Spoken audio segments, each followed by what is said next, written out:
The latter rain is falling now.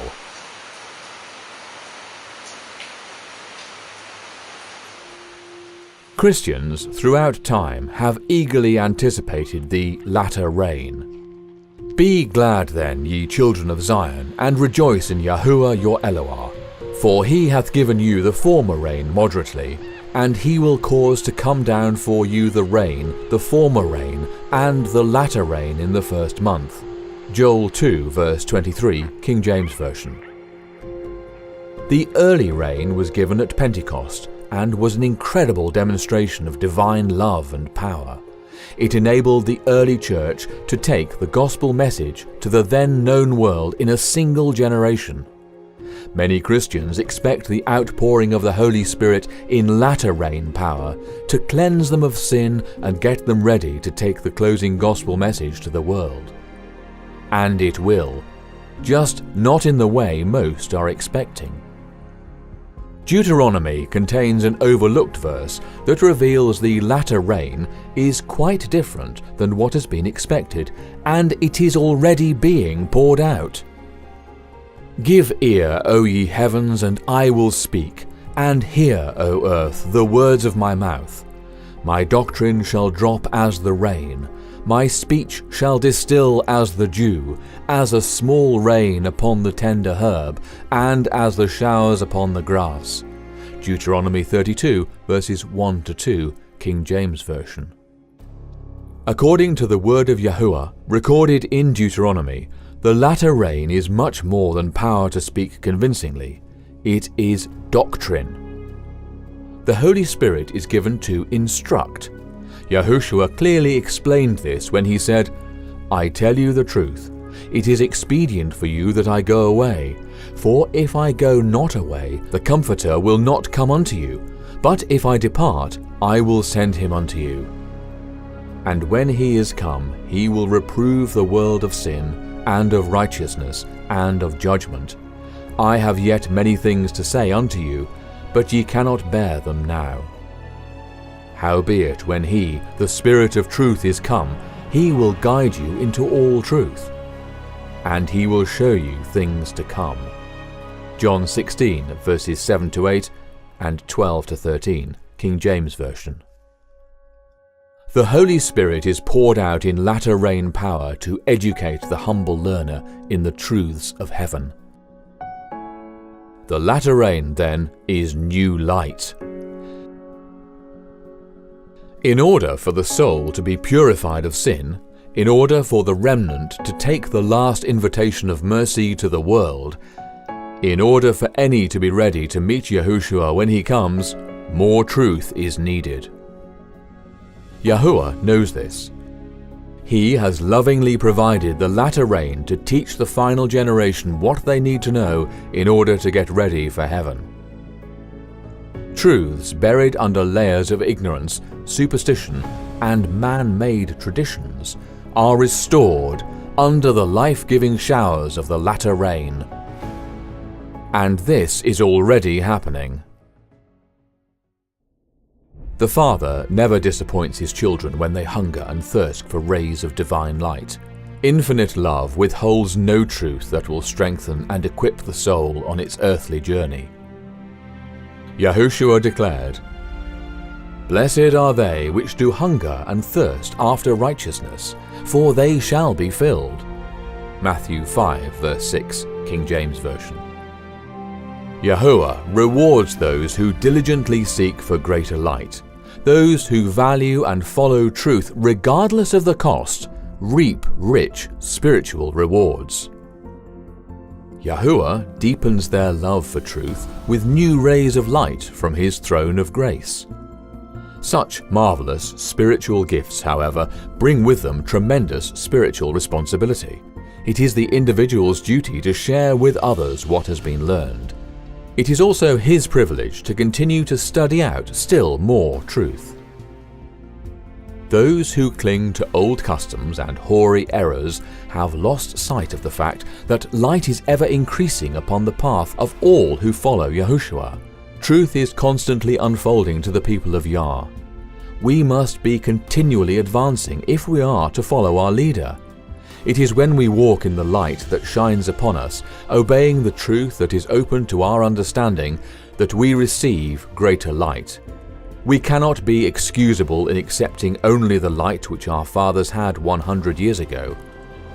If our God-fearing fathers had seen what we see and heard what we hear, they would have accepted the light and walked in it.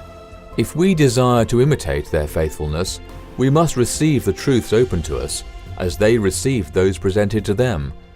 We must do as they would have done had they lived in our day. Ellen G. White, Historical Sketches, page 197. For far too long, the Christian churches have been content with the light they inherited from earlier generations. The Roman Catholic Church is the oldest of the organized denominations. She boasts of her ancient traditions and bases many of her doctrines on nothing other than the teachings of the Church Fathers. How does this differ from the rabbinical teachings of the elders that Yahuwah so soundly denounced? The denominations that arose out of the Protestant Reformation embraced the precious rays of heavenly light given the Reformers. However, the second and third generations of Protestants were content with the light gained by their parents and grandparents. They did not continue to seek more truth. Likewise, the various post-Protestant Reformation denominations that arose in the 19th century progressed beyond what the Protestant Reformers accepted as truth. The Seventh-day Baptists accepted the Seventh-day Sabbath and shared it with the Seventh-day Adventists. The Mormons embraced healthful living. The Jehovah's Witnesses sought for Yahuwah's true name and rejected all the pagan holidays. The Seventh-day Adventists studied out the vast truths of the sanctuary and the lessons it has to teach about the plan of salvation. But every single one of these denominations has repeated the mistakes of the past, and they too have stalled. They have not continued to advance in the light. Various independent ministries have been raised up to spread truth in the wake of the Church's failures to do so. These ministries have faithfully shared the light given them, but almost without exception, they have chosen to cling to their one ray of light. They have refused to follow on and study out still more truth. Worse, like the various denominations before them, most independent ministries have taught their followers to reject any light beyond what was entrusted to them. This is an incredible tragedy because advancing in the light is a prerequisite for receiving the latter rain. Only those who are living up to the light they have will receive greater light. Unless we are daily advancing in the exemplification of the active Christian virtues, we shall not recognize the manifestations of the Holy Spirit in the latter rain. It may be falling on hearts all around us, but we shall not discern or receive it. E. G. White, Testimonies to Ministers, page 507. Religious leaders are well aware that new light often contradicts some established doctrine of the organization that pays their salary. It is in their best interests to reject all new light, so they do. When new church members go to their pastors asking if a new concept is true, these compromised leaders denounce it as error. They warn that it is sent from Satan to lead them astray. Why are these people asking man and not Yahuwah? The Father has graciously invited all to come to Him for wisdom. If any of you lack wisdom, let him ask of Yah, that giveth to all men liberally, and upbraideth not, and it shall be given him. James 1 verse 5, King James Version. To receive new and deeper light, each truth seeker must lay aside human authorities and every preconceived assumption, and be willing to obey new truths. Lay at the door of investigation your preconceived opinions and your hereditary and cultivated ideas. You will never reach the truth if you search the scriptures to vindicate your own ideas. Leave these at the door, and, with a contrite heart, go in to hear what Yahuwah has to say. Do not carry your creed to the Bible and read the Word in the light of your former opinions. Do not try to make everything agree with your creed.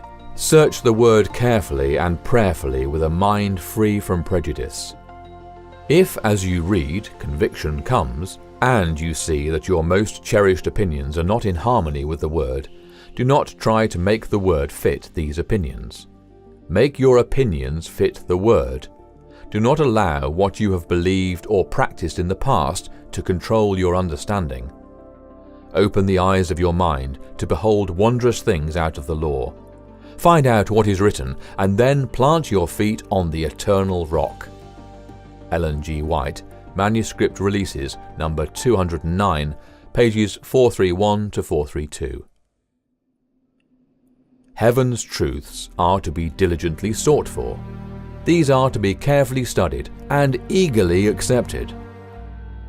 Not a single gem of truth, no matter how small and seemingly insignificant, is to be carelessly laid aside or discarded. All are to be gathered together, cherished and obeyed. It is the responsibility of every true believer to 1. Search for truth, 2. Accept the truth given, and 3.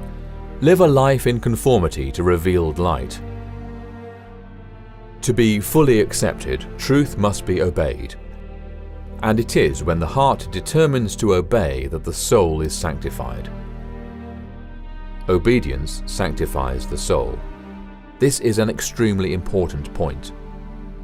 New concepts, acted upon, become foundational principles. These foundational principles in turn become part of the attitudes and beliefs of the individual. The attitudes and beliefs form the thoughts and feelings, and it is the thoughts and feelings that form the character. Character is the only thing taken to heaven. No one can risk shunning the smallest ray of light, because each one lays the foundation for still greater light that leads to obedience and sanctifies the soul. Even the first step back from fully embracing truth puts the soul at risk. Accepting new light opens the soul to receive still more truths from heaven. This journey began in 2000 for the WLC team with a conviction to flee all fallen and apostate organizations. Since that time, Yahuwah has generously poured out upon WLC his heavenly showers in the following chronological order. Year 2002, the urgent necessity to leave the cities. Year 2005, rejection of the Roman Catholic Trinity doctrine. Year 2006, the true interpretation of the 7 kings of Revelation 17 and their timeline. Year 2009, the calendar of creation and discarding the counterfeit Gregorian calendar. The true weekly cycle is not continuous. The ancient biblical Sabbath. The true time a day begins. The gift of new moon days. The need to reject the pagan holidays of Christmas and Easter. The enduring nature of Yahuwah's feasts. Year 2010. The final battle is over worship. The knowledge of the Father's and the Son's true names, and the privilege of calling on them. Deeper understanding of the seal of Yah. Clearer comprehension of the mark of the beast. Year 2011. The complete fulfillment of the 7 trumpets of Revelation is future and not past. The biblical count to the Feast of Pentecost. Year 2012. The biblical beginning of the year. Year 2013. Greater light and deepening abhorrence of the role Jesuits have played in fighting against truth since their establishment in 1540. True identity of the Antichrist and presence in the world today. Year 2015. Understanding the freedom Yahuwah gave on the subject of baptism, as inspired by the experience of the Anabaptists. Year 2016. The true shape and position of the earth. True interpretation of Daniel 11 and 12 and the imminence of the close of probation. Understanding the connection between the King of the North and 7 kings of Revelation 17. Understanding Genesis 6 verses 1 to 4 and the subject of Nephilim as it vindicates Yahuwah's unfailing love. Knowledge of Israel today and its deceptive status. The link between the Jesuits and the globe deception. The hidden agenda behind the diabolical Trinity doctrine. The final hoax as based on the globe earth deception. New light is not something to fear. It is a tremendous gift. Accepted and obeyed, it prepares the heart for heaven. Seek and pray for new light. The best proof that Yahuwah is leading you is that He is still teaching you new truths. Examine your own heart. What new light have you received? Make sure that you have accepted all the light available and plead for more. The latter rain is being poured out. The truths available today are of the utmost importance to your soul because it is this light that is preparing you to meet Yahushua in peace when He comes. And He is almost here.